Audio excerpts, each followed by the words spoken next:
আসসালামু আলাইকুম। আশা করি সকলে ভালো আছেন।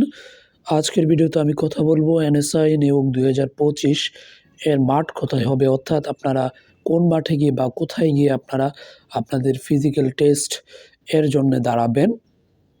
মূল কথাটা হলো যে আপনারা কোন ক্যান্টনমেন্ট অথবা কোন মাঠে অথবা কোন স্থানে সকলে সমবেত হবেন এবং সকলে মিলে একটা শারীরিক যে মাপজোকের যে বিষয়টা আছে সেটা কোথায় দিবেন? যেখান থেকে হচ্ছে আপনারা কে ফিট, কে আনফিট, কে যোগ্য, কে অযোগ্য সেটা নির্বাচন করা হবে। যাই হোক, ভিডিওর মূল পর্যায়ে যাওয়ার আগে আপনাদের কাছে ছোট্ট একটা অনুরোধ যে, যেকোনো সরকারি চাকরির পরীক্ষা সংক্রান্ত যেকোনো আপডেট পেতে এই চ্যানেলটিকে সাবস্ক্রাইব করে সাথেই থাকুন। আপনি যদি এই চ্যানেলটিকে সাবস্ক্রাইব করেন তবে সবার আগে যেকোনো ধরনের সরকারি চাকরির পরীক্ষা সংক্রান্ত যেকোনো আপডেট এবং সার্কুলার সম্পর্কিত যেকোনো তথ্য আপনারা এই চ্যানেলে পেয়ে যাবেন। যাই হোক, চলুন ভিডিওর মূল পর্যায়ে প্রবেশ করা যাক। যাই হোক, আপনারা সকলে অবগত আছেন যে এনএসআই সার্কুলার ২০২৫ খুব শীঘ্রই আসতে যাচ্ছে। আর এই সার্কুলারের সবচাইতে বা অন্যতম একটি গুরুত্বপূর্ণ পদ হচ্ছে এনএসআই ওয়াচার কনস্টেবল, যা বর্তমানে ফিল্ড স্টাফ নামে আখ্যায়িত করা হয়।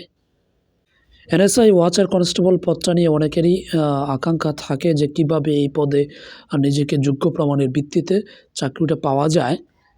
তাই সকল ক্যান্ডিডেট এর আকর্ষণের কেন্দ্রবিন্দুতে থাকে যে এনএসআই ওয়াচার কনস্টেবল এর মাঠটা আসলে কোথায়, অর্থাৎ আমরা কোথায় গিয়ে ফিল্ড টেস্টটা দিব। তো অনেকে মনে করেন যে পুলিশ কনস্টেবল এবং watcher constable, NSI watcher constable দুইটা প্রায় কাছাকাছি কিংবা সেম পদ। তবে আমি আপনাদেরকে একটা বিষয় জানায় রাখি যে এনএসআই ওয়াচার কনস্টেবল এবং হচ্ছে পুলিশের যে কনস্টেবল পদ আছে দুইটা একই গ্রেডের পদ হলেও দুইটার পরীক্ষা পদ্ধতি এবং অন্যান্য সব কিছুই কিন্তু, এমনকি সুযোগ সুবিধাও কিন্তু অনেকটা আলাদা। পুলিশ কনস্টেবল কিংবা আর্মির যে সৈনিক আছে সেখানে কিন্তু আপনাদেরকে সবার প্রথমে হচ্ছে কি একটা মাপজোকের ব্যাপার থাকে। আপনাকে একটা ফিল্ড এর কথা উল্লেখ করে দেওয়া হয়, সেখানে আপনি উপস্থিত হন এবং অর্থবর আপনারা শারীরিক যে পরীক্ষার ব্যাপার আছে সেটা দিয়ে থাকেন।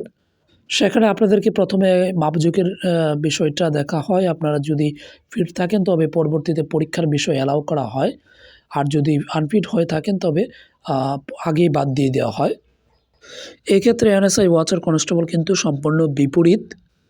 আপনাদেরকে সবার আগে কিন্তু এমসিকিউ পরীক্ষায় অবতীর্ণ হতে হবে। এরপর যদি আপনি এমসিকিউ পরীক্ষায় উত্তীর্ণ হন, পরবর্তীতে আপনাকে হচ্ছে লিখিত পরীক্ষা নেওয়া হবে। এরপর হচ্ছে আপনার শারীরিক পরীক্ষা, এরপর হচ্ছে মৌখিক পরীক্ষা।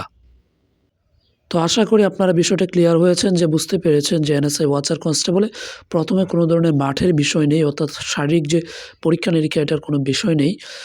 আর আপনাদের মনে যদি এরপরে কোনো ধরনের প্রশ্ন থেকে থাকে এনএসআই নিয়োগ ২০২৫ নিয়ে, আপনারা কমেন্ট করে জানাতে পারেন। আমি ইনশাল্লাহ চেষ্টা করব আপনাদের কমেন্টের মাধ্যমে বিষয়টা ক্লিয়ার করে দেওয়ার জন্য। ভালো থাকবেন।